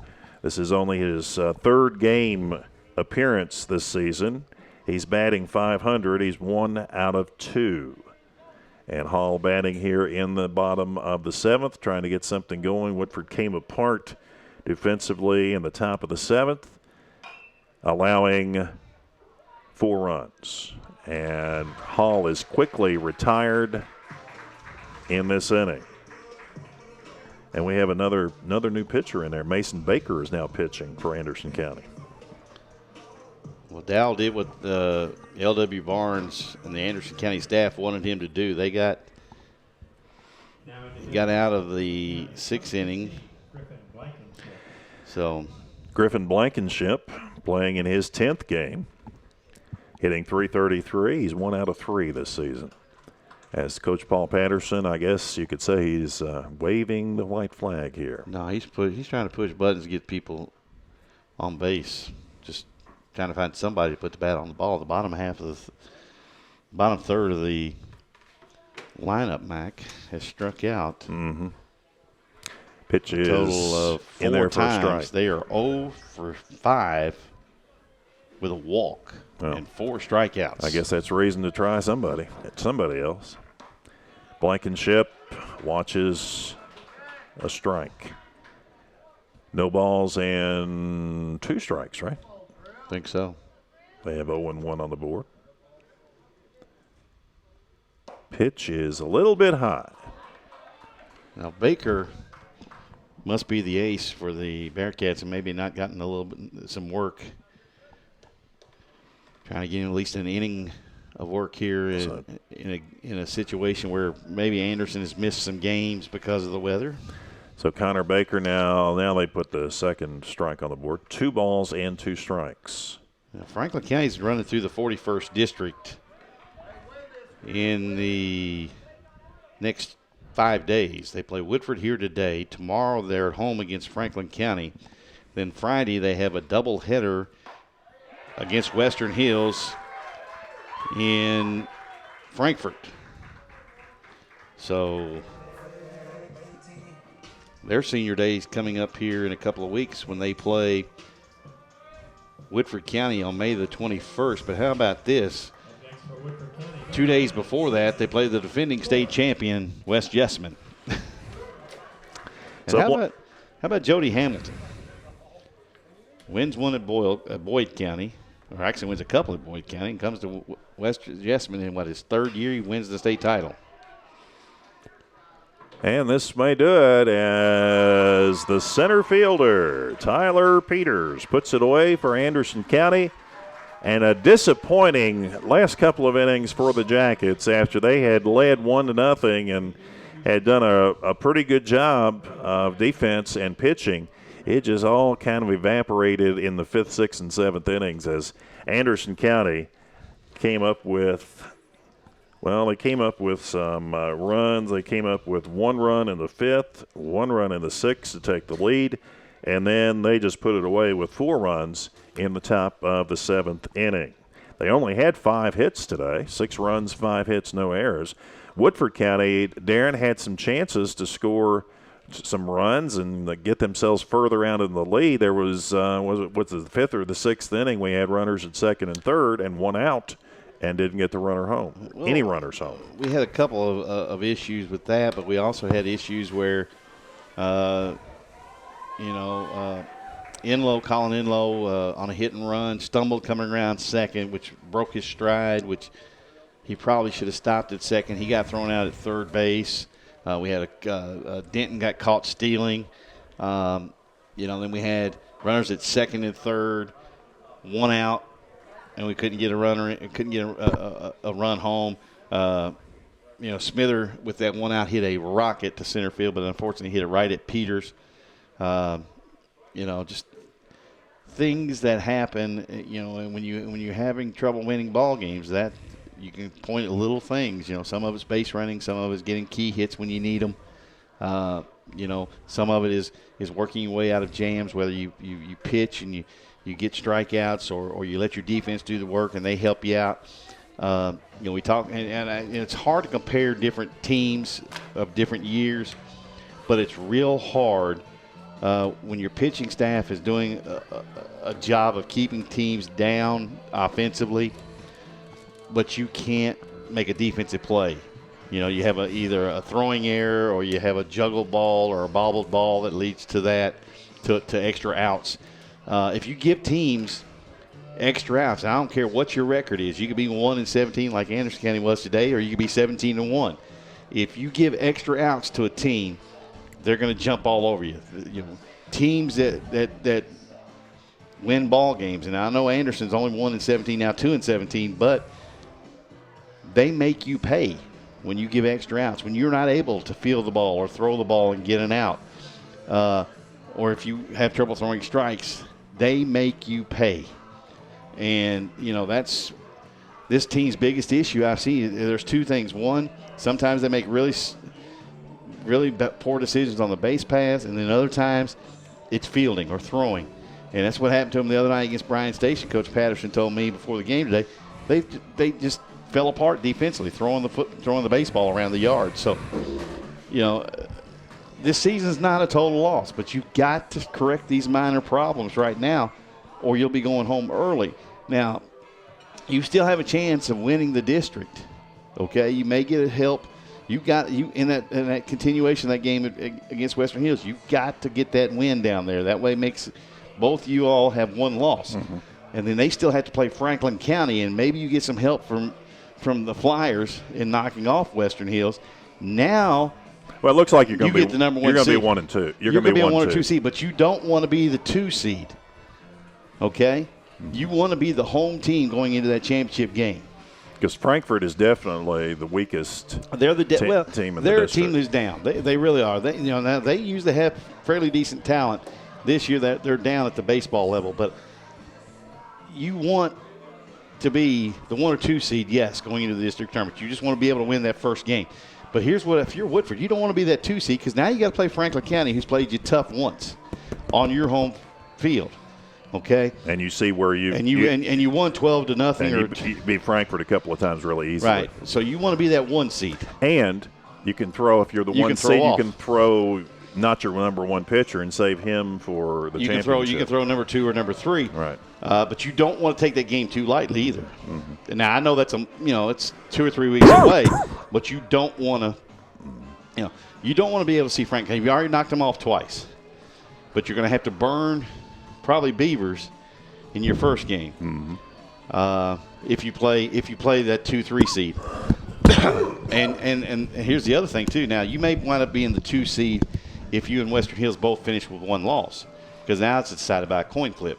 But if you get that 1 seed, now you play Frankfort with a chance to get in the region, and then it's a gamble anyway, because you get in the 11th region, it's loaded. I mean, you've got Dunbar, who's got a really terrific pitching staff. You have Lafayette, who's down a little bit but hits the daylights out of the baseball. Mm-hmm. You've got Madison Central, who seems to be the prohibited favorite this year. I think they're 17-1 or 18-1, maybe 18-2, something like that. They absolutely crush the baseball. Mm-hmm. I mean, they hit it hard to all fields. They got no weak spots in their lineup. They always, under Coach Roof, pitch very well. And they usually don't beat themselves defensively. So, you got those guys. And Sayre, who actually has everybody back from a team last year who upset Lafayette in the first round of the region a year ago. They've got everybody back but their catcher and had a pretty good year. under Coach Kevin Clary, who actually does a pretty good job of coaching at his, like, I think his 5th school in 4 years or something ridiculous. And then, of course, you have, Scott County, who's a pretty good team.